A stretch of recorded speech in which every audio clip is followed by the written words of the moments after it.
오늘은 이렇게 이 봄비가 잘 옵니다. 이 봄비라 오는 것은 이 바싹 마른 봄에 산불이 위험성이 많죠. 지난번에 산불로 인해서 손해가 많은데 이 봄비가 산불을 예방해 주는 거죠. 엄청난 재산을 지켜주는데 저는 이제 6일 동안 5일 동안 열심히 하루에 11시간 평균 이렇게 개인 용달을 하고 있는데, 참 이렇게 다니다 보면은 지게차 하는 사람들이 대체로는 이렇게 젊은 사람들이, 물론 일은 바쁘겠지만 이렇게 예의가 없더라고요. 반말 비슷하게 하고 갑질을 하는 거죠. 어제는 CU 세종의 CU라는 물류 창고를 갔는데, 이게 뭐 한 발에 떨을 그냥 다 내리고, 자기들 지게차가 있는데 내리고, 거다가 또 유효기간을 서류에 써래요. 그걸 해놓고 또 저리 옮기래요. 내가 할 일이 아닌데, 내가 바른 말을 했죠.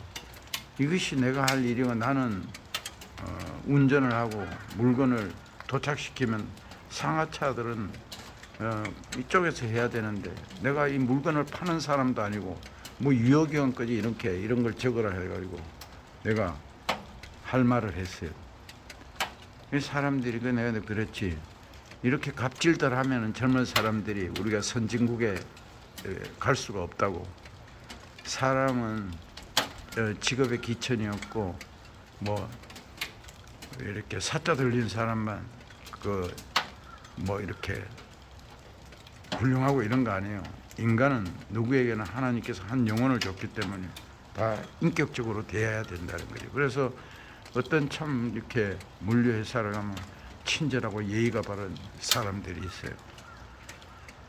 물론 이제 많지는 않지만 다수는 바쁜 중에 지게차들 대답도 안 하고 하여튼 좋은 반말 비슷하게 이렇게.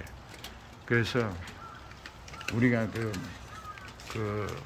외국에서 온 그걸 가지고 북한에서 온 세터민이라고 외국 근로자들이 와 있는 걸 성경에서 나그네 된 자라는 거예요. 우리도 서독이라든가 또 우리가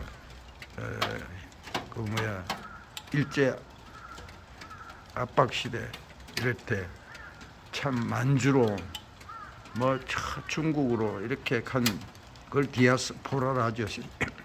세계에 흩어져 있는 인구가 800만 명이라 합니다. 이 사람들이 서름과 인종차별 이런 속에서 참 홀로 서기를 해가지고 훌륭하게 된 우리 민족들이 세계에 흩어진 디아스포라가 많습니다. 이스라엘 민족도 비슷하죠. 2000년에 자기 나라를 빼앗기고 해외로 소련으로 이런 온 세계로 흩어진 인구가 몇백만 명이 지금, 그걸 디아스포라라는 거예요. 한 민족이 세계 각국에 가 있는 거. 우리가 거기서 이렇게 인종차별을 당하고 이랬기 때문에 우리가 외국 사람들, 북한에 있는 세트민들 이런 사람들이 있으면은 참 인종차별하지 말고 우리가 사랑으로 감싸줘야 돼요. 저는 우리 처남이 유기농협회 회장인데, 청옥산에 외국인 태국 부부가 와 있습니다.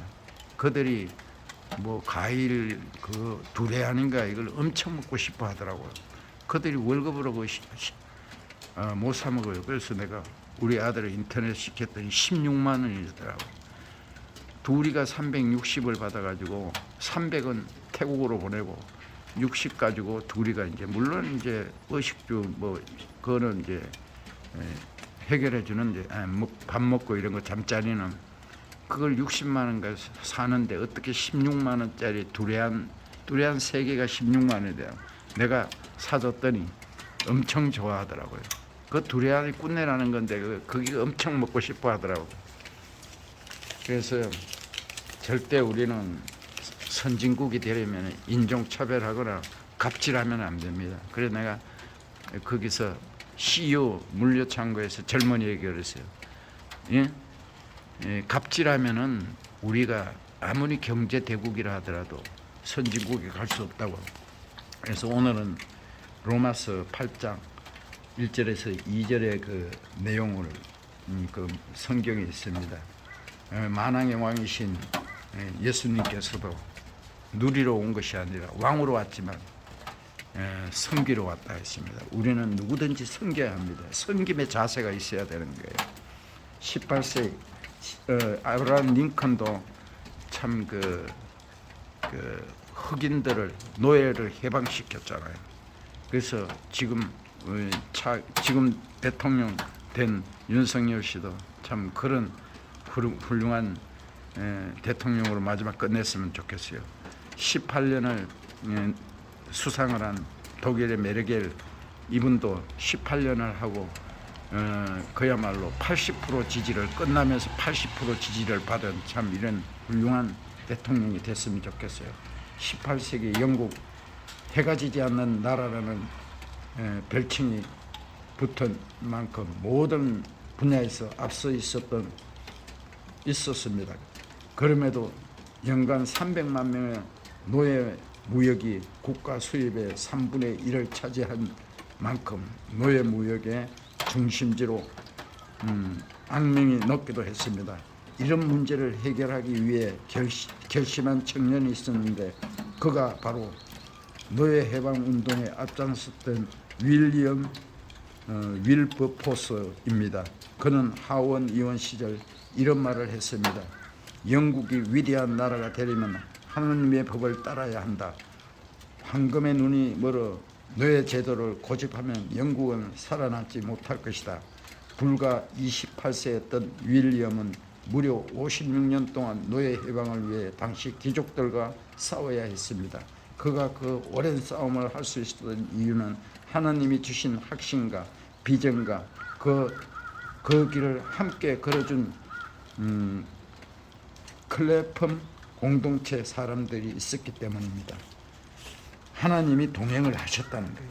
하나님이 인간에게 주신 가장 고귀한 선물은 자유입니다. 인간에게 주신 자유는 하나님의 사랑의 징표입니다.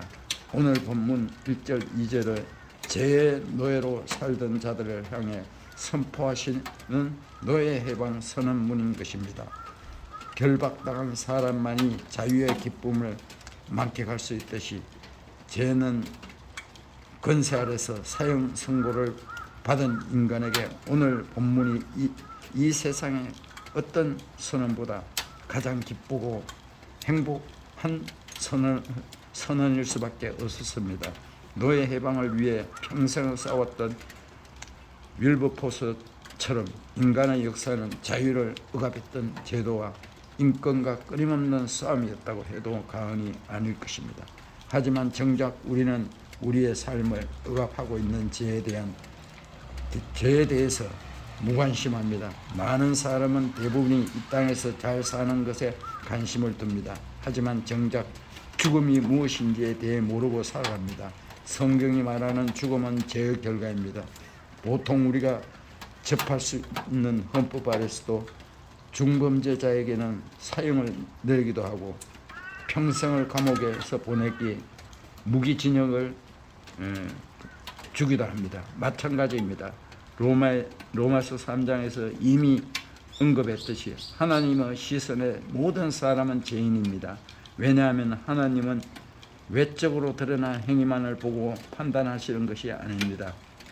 그 마음의 생각과 의도까지 보시는 분이시기 때문입니다.